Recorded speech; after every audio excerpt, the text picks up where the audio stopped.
Welcome, dear friends. Tonight, we open the first page of a story that will unfold over many nights. A story of ancient Egypt, where pyramids rise like eternal mountains, and the Nile carries whispers of gods and pharaohs through the desert winds. Tell me in the comments where you're listening from and what hour of the night keeps you company. It's always a wonder to know these words drift across oceans and time zones. So, dim the lights. Let the noise of the present fade away, and step with me into the timeless sands of history's embrace. The Nile stretched endlessly, a silver ribbon threading through a land of dust and sun, whispering stories older than memory. At dawn, the river caught the first rays of the sun and glimmered like molten gold. Mist hovered above the surface, curling around reeds and palms, rising slowly as if breathing, shaping itself into visions of gods and spirits. Limestone cliffs stood far beyond, silent and immovable, ancient sentinels guarding secrets the sands would keep for millennia. Villages began to stir. Women carried clay jars of water. Children dashed along winding paths, chasing chickens and goats. The smell of baking bread drifted across the morning air, mingling with the cool scent of river mud and blossoming lotus. A boy named Ammonius crouched at the riverbank, pressing a small clay boat into the gentle current. The boat wobbled and tilted, but stayed afloat, sailing slowly with the river's flow. Beside him, his mother, Nefret, brushed sand from his sun-browned knees. She spoke of Happy, the spirit of the Nile, whose waters brought life to crops, fish to nets, and hope to families. Ammonius watched the boat disappear around a bend, imagining it carrying messages to distant lands, to pyramids and temples he had yet to see. The river pulsed beneath his fingertips, a rhythm older than the first kings, and he sensed that in its flow lay the lifeblood of everything to come. In the village, hands molded mud into bricks for new homes. Hammers struck stones, the rhythmic clang echoing across the desert, mingling with laughter and conversation. Children copied the motions, dreaming that one day their own hands might shape monuments that touch the sky. Imhotep, an elder with eyes like polished ebony, gathered the children around a small fire. He spoke of Adam, the creator who rose from the primordial waters, separating chaos into sky and earth. With each gesture, he painted rivers, mountains, and stars in the children's minds. Ammonius listened, enraptured, imagining worlds forming at his fingertips, and the world beyond the village unfolding in stones and temples, in stories yet told. Above the village, on a raised platform in the desert, Pharaoh Djoser oversaw the hauling of massive limestone blocks across the sands. Priests sprinkled incense over each stone, their chants rising like smoke to the heavens. Dust mixed with sunlight, turning the workers into golden silhouettes, moving with sacred purpose. Among them were two apprentices, Sephu and Kem. Sephu's ambition drove him to hurry, eager for recognition, while Kem's careful precision ensured every stone aligned perfectly. When a block shifted slightly, Kem corrected it silently, earning a subtle nod from the master builder. In that quiet triumph, there lay a lesson older than the stones themselves. Devotion and care, even unseen, shape eternity. In the village, the air was rich with preparation for the festival of the Nile. Women braided garlands, incense burned in small shrines, and children played miniature games of offering to the gods. Every gesture carried meaning, every action intertwined with faith. Families prayed for protection, for fertility, for the favor of gods both mighty and hidden. In Egypt, the sacred and the mundane were inseparable. The smallest act, pouring water into the soil, shaping a brick, even spinning a thread, was part of a cosmic rhythm. As the day wore on, the river seemed to carry the weight of countless stories. Ammonius' imagination turned every ripple into a tale. Priests performing ceremonies in dimly lit temples, their torches flickering shadows on walls carved with the earliest hieroglyphs. Gods walking among mortals, guiding, judging, blessing, distant visions of pyramids rising stone by stone, each block a prayer, each carving a whisper across centuries. He pictured himself centuries later, tracing the smooth limestone, feeling the pulse of those who had labored before him, hearing the stories encoded in hieroglyphs and offerings, glimpses of immortality etched in stone. The Nile, at dusk, reflected a sky of crimson and violet. Shadows of early pyramids stretched across the desert, alive in memory and imagination. Laborers returned to their villages, tired but fulfilled, carrying with them tales of the day, of the gods, of victories small and hidden. Children listened wide-eyed, storing the stories in their minds, unknowingly preparing to inherit the weight of centuries. The elders watched from the rooftops, telling myths of Osiris, Isis, and Set, of life, death, and rebirth, weaving morality and mystery into each tale. Night settled, and the river glimmered under the first stars. The desert quieted except for the occasional call of a night bird or the distant murmur of water. Ammonius lay beneath a canopy of palm leaves, imagining secret chambers and tombs, inscriptions hidden in stone, priests chanting in shadows.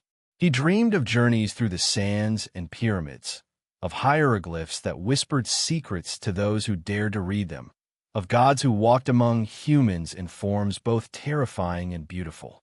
The Nile continued to flow, carrying life, memory, and mystery. Generations would come and go, and the pyramids would rise, yet the pulse of Egypt endured, encoded in stone, water, ritual, and imagination. The land whispered of eternity, of civilizations yet to rise, and of secrets waiting for those bold enough to seek them. The next morning, the desert air shimmered with heat as workers returned to the platform, where Pharaoh Djoser's step pyramid began to take form. Massive limestone blocks were dragged along wooden sledges, pulled by teams of men whose muscles gleamed with sweat and determination. Each stone was marked with symbols, tiny signatures of craftsmen and priests alike, an assurance that their labor would endure beyond their lifetimes. The priests chanted blessings over the stones, invoking Ra, the sun god, to lend his power to the structure and ensure its alignment with the heavens. Sephu, the ambitious apprentice, rushed to place a block incorrectly, eager to demonstrate his skill to the master builders. Kim, quiet and meticulous, noticed immediately, correcting it with careful hands. Their rivalry had grown into a dance of precision and daring, of ego and devotion. Yet beneath the competition lay a shared understanding. The pyramid was not theirs alone. It belonged to the gods, to Pharaoh, and to the generations that would inherit it. Nearby, children from the village mimicked the laborers. Little hands struggled with small stones, forming their own miniature monuments in the sand. Elders encouraged them, telling stories of past rulers who had built greatness from clay and stone, teaching that ambition and imagination were sacred, but so too were patience and care. Ammonius, eager as ever, joined the group.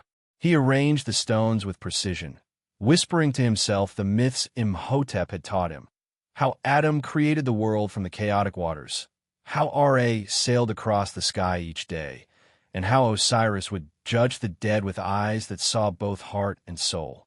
By midday, the village prepared for a festival to honor the Nile. Music and dancing echoed through the streets. Drummers pounded rhythms that mimicked the flow of the river. Women waved garlands of lotus blossoms in the air. Offerings of bread, wine, and fruit were laid at small shrines, their scents mingling with incense and the smoke of cooking fires. Priests led processions, their feet stepping in carefully measured patterns as they recited prayers to the gods. Some villagers carried small statuettes of household deities, gods of hearth and fertility, of protection and fortune. Every action was both celebration and ritual, a bridge between daily life and the divine. Ammonius wandered through the festival, absorbing the sights, smells, and sounds. He watched as a group of older boys performed a playful contest. Who could carry the heaviest jar of water to the shrine without spilling it? Laughter rang through the air as participants struggled and tumbled, yet all gestures were infused with reverence. Ammonius' imagination soared. He pictured the same jars being carried hundreds of years from now, touching hands long gone, yet preserving human hope and devotion across the centuries. Meanwhile, in the shaded corridors of the early pyramid's construction, a secret unfolded. A novice priest, barely older than Ammonius, discovered a faint carving on a stone, a small hieroglyph that had been missed by master builders. He traced the symbol with trembling fingers, realizing it was a prayer for protection, a wish for immortality hidden in plain sight. The priest's eyes widened as he whispered the words aloud, invoking Osiris, Isis, and Horus. The air around him seemed to shimmer. It was as if the gods themselves had left this hidden message, waiting for someone curious enough to notice. The day faded into evening. The Nile reflected the burning reds and deep purples of the sky, the first stars glittering like distant diamonds. Families gathered along its banks, sharing stories and songs. Ammonius' mother spoke of the spirits who watched the river, who guided fishermen, farmers, and children alike. He imagined the gods stepping silently among humans, unseen yet aware, shaping destiny and blessing the faithful. He thought of the pyramids, still incomplete, their stones gleaming faintly in the twilight, and he felt the pull of time stretching backward and forward at once. Night descended fully, and the desert hushed except for the occasional call of a night bird or the lapping of water. The pyramids cast long shadows, dark and mysterious, seeming almost alive. Within their stones were the echoes of countless hands, the prayers of workers, the wisdom of priests, and the ambitions of Pharaoh.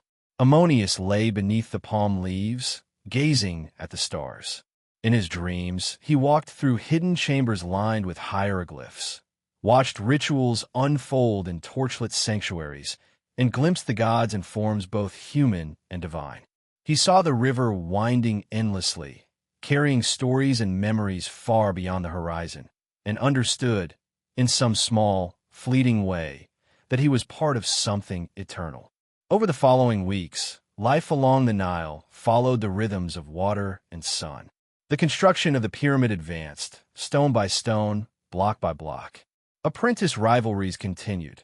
Sephu grew reckless, striving for recognition, while Kim deepened his understanding of geometry, alignment, and ritual significance.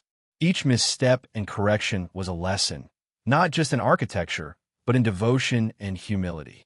Villagers harvested crops, celebrated seasonal festivals, and told stories of the gods' interventions in human affairs. How Osiris taught mortals about death and rebirth. How Isis preserved life through cunning and wisdom. How Set's chaos reminded them of the fragility of order. One evening, a storyteller arrived from a distant village, bringing tales of other lands along the Nile. He spoke of distant temples, tombs of kings who ruled centuries ago, and myths that had traveled with traders, priests, and travelers. Children gathered around him, and even adults paused to listen. Ammonius was spellbound, imagining himself as a traveler on the river, witnessing the wonders and dangers of lands yet unseen, recording every story in the growing tapestry of memory and imagination. Rituals continued under the stars.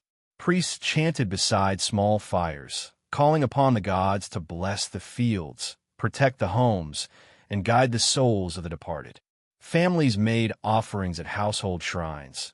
Children placed flowers on the banks of the river, and the Nile carried these gestures silently downstream, connecting generations past, present, and future.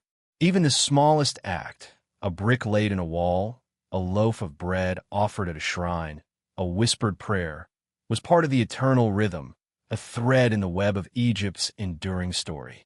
As the nights passed, the first pyramids rose higher, the laborers' chants and sweat marking time in the desert. Apprentices grew in skill, villagers in devotion, and the river flowed endlessly, eternal, carrying life and memory. Ammonius' imagination expanded with each day. He pictured secret chambers within the pyramid, inscriptions hiding knowledge for centuries, and gods who moved invisibly among humans, guiding, observing, and sometimes punishing. The river's pulse became his own, the rhythm of creation and devotion beating in time with his heart. Weeks turned into months, and the step pyramid of Djoser began to rise higher into the desert sky, its rough limestone surfaces catching sunlight in shifting patterns.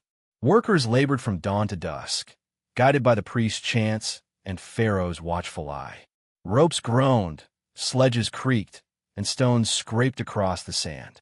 Apprentices like Sephew learned the toll of ambition. One misstep could shatter a day's labor, ruin a block, or disturb a sacred alignment. Kim, meanwhile, grew in quiet mastery, tracing the lines of each stone, measuring angles, and learning the sacred geometry that would ensure the pyramid's harmony with the heavens. Amid this labor, rituals punctuated the work. Each morning, priests sprinkled holy water on the stones, reciting prayers invoking Ra to bless the structure, Thoth to preserve knowledge, and Anubis to guide the souls who would eventually rest within the tomb.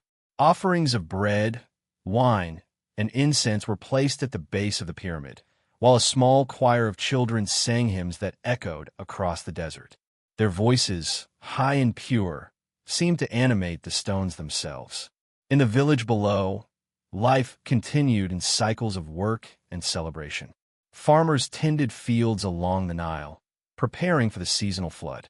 Women wove reeds into mats, spun thread, and baked bread. Children raced along the riverbanks, their laughter mingling with the calls of fishermen hauling nets. Ammonius grew more curious each day, exploring the edges of the river, observing priests as they performed minor rituals, and asking endless questions about gods, kings, and the mysteries of the afterlife. One day, during a festival celebrating the arrival of the flood, a minor mishap became a story that would last in village memory. A young girl carrying an offering of bread tripped, spilling it onto the sand. The priests laughed softly, blessing the bread anyway, and declared that the gods had accepted her gift despite her fall. The children applauded, and Ammonius, witnessing this, understood that devotion mattered as much as perfection, that human mistakes could still carry sacred meaning. Meanwhile, in the shadows of the growing pyramid, hidden chambers revealed secrets to those observant enough to notice. Ammonius discovered a narrow tunnel partially concealed by sand. Peering inside, he saw faint hieroglyphs etched on the walls, prayers and offerings left by workers centuries ago, invoking protection, long life, and divine favor. The inscriptions told small stories. A young mason asking Ra for the strength to lift the heaviest stones, a woman offering bread to ensure her child's safe passage into adulthood, a priest warning of Set's chaos if humans disrespected the gods. Ammonius traced the symbols with his fingers, feeling the presence of those long gone. The river seemed to murmur behind him, carrying their whispers downstream, linking past and present in an unbroken chain. As the pyramid grew, competition among the workers and apprentices intensified. Sephew, ever ambitious, attempted to impress the pharaoh by completing his assigned stones faster than anyone else. Yet haste brought mistakes. One block shifted slightly, sending dust and sand flying, and he received the master builder's stern gaze. Kim worked steadily, unnoticed, yet his corrections ensured that the pyramid's foundation remained flawless. In this quiet rivalry, the principles of patience, humility, and devotion were etched as surely as the stones themselves. Nightfall transformed the village into a place of magic and myth. Fires burned along the riverbanks, and families gathered to recount tales of gods, kings, and heroes. Ammonius sat beside Nephrit as she told him stories of Osiris, who taught mortals the mysteries of death and rebirth, of Isis, whose wisdom preserved life, and of Set, whose chaos reminded humans of the delicate balance of order. He imagined the gods moving silently through the village, blessing those who honored them, guiding the river's flow, and sometimes testing the courage and devotion of those who dare to walk under the desert sun. During a quiet night, a caravan arrived from a distant village, carrying goods, stories, and news of other temples and pyramids along the Nile. Travelers spoke of colossal statues, tombs hidden beneath sands, and secret chambers filled with gold and hieroglyphs. Children clustered around, wide-eyed. Ammonius' mind raced. He envisioned himself traveling along the Nile, discovering treasures and secrets, tracing inscriptions with his fingers, and walking among priests who whispered the mysteries of life and death. The stories became visions, the visions became lessons, and the Nile, flowing endlessly, became a river of memory, imagination, and destiny. With the passing seasons, the rituals of the Nile continued unabated. The floodwaters rose, submerging fields, depositing fertile silt, and renewing the land. Farmers celebrated, children played in the new waters, and the priests conducted elaborate ceremonies to honor the gods for their blessings. One festival saw the entire village, including workers from the pyramid, participating in a ceremonial procession. Music echoed across the Nile, drums beating in harmony with the river's rhythm. Offerings of bread, wine, and flowers were floated on small boats, drifting toward the horizon as prayers for prosperity, protection, and eternal life. The step pyramid reached higher, its outlines stark against the desert sky. Pharaoh Djoser inspected the site with solemn pride, walking among laborers and priests, his presence commanding yet reassuring.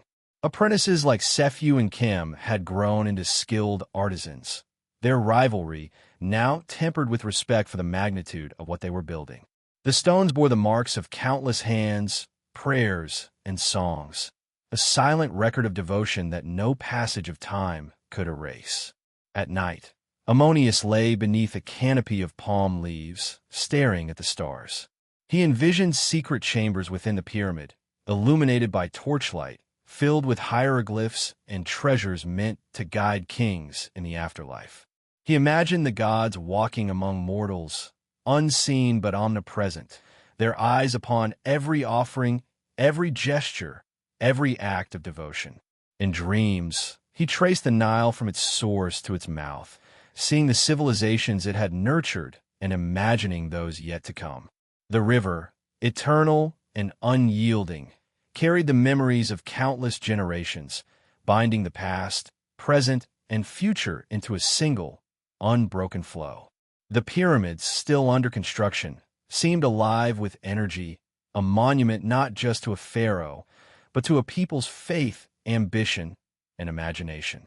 The Nile flowed tirelessly beside them, a living artery of life and history, whispering secrets to those who listened. Generations would come and go, yet the pulse of Egypt endured, encoded in stone, water, ritual, and human memory. The land, radiant beneath the stars, held its mysteries close, promising that the story of gods, kings, priests, children, and dreamers like Ammonius would continue for eternity. The following weeks saw the pyramid rise higher, each tier a testament to human ingenuity, faith, and endurance. Laborers moved stones with precision honed by months of practice, their muscles straining under the sun's relentless glare. Priests oversaw every stage, chanting prayers that wove geometry, devotion, and cosmic alignment into every block.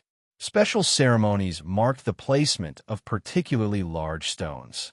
Pharaoh Djoser himself would touch each one, sprinkling water and incense while reciting words that summoned the favor of Ra and Thoth, calling upon divine order to inhabit human effort. Sephu, ever eager to outshine Kim, tried to manipulate a pulley system alone, hoping to move a stone faster than any other team. The ropes snapped, the stone lurched, and sand exploded in a cloud around him. Laughter and reprimands followed, but the moment became a story told around the village for days, a lesson that pride alone could not conquer nature, labor, or divinity. Kim, calm and steady, assisted in the repair, his measured hands ensuring that no one was hurt and that the stone remained true. The rivalry continued, but it was tempered now by respect, a delicate dance of ambition and mastery echoing the pyramid's silent order. Meanwhile, In the village, seasonal rituals intertwined daily life with the mysteries of the gods. Fields were planted and harvested according to the cycles of the Nile, which flowed with predictability yet never repeated itself. During planting, families made offerings of grain and bread to Happy, sprinkling the seeds with blessings for fertility. During harvest, they celebrated with music, dance, and ritual, honoring Osiris for life, death, and rebirth. Children joined in, laughing as they ran between the adults, their voices mingling with drums, lyres, and the call of priests chanting prayers that reached toward the sky. Ammonius became increasingly absorbed by the mysteries of the Nile and the pyramid. He spent hours tracing the hieroglyphs carved into the walls of temples and workers' resting places. Each symbol told a story: prayers for safe passage, warnings of Set's chaos, requests for wisdom, strength, and protection. He discovered a narrow, shadowed corridor beneath the pyramid where an unseen priest had inscribed a series of small hieroglyphs. Following the carvings with trembling fingers, Ammonius read of offerings to Ra, pleas for guidance from Thoth, and secret invocations to Osiris. The air seemed to thrum with power. He felt connected to every hand that had placed a stone, every breath that had been whispered in prayer, every act of devotion and creativity that had birthed the pyramid. The priests held a mid-season festival, marking the alignment of the pyramid's central axis with the rising sun. Torchlight flickered over the stone, casting dancing shadows that transformed the structure into a living presence. Priests draped sacred cloths, chanted in unison, and presented offerings of bread, wine, and incense.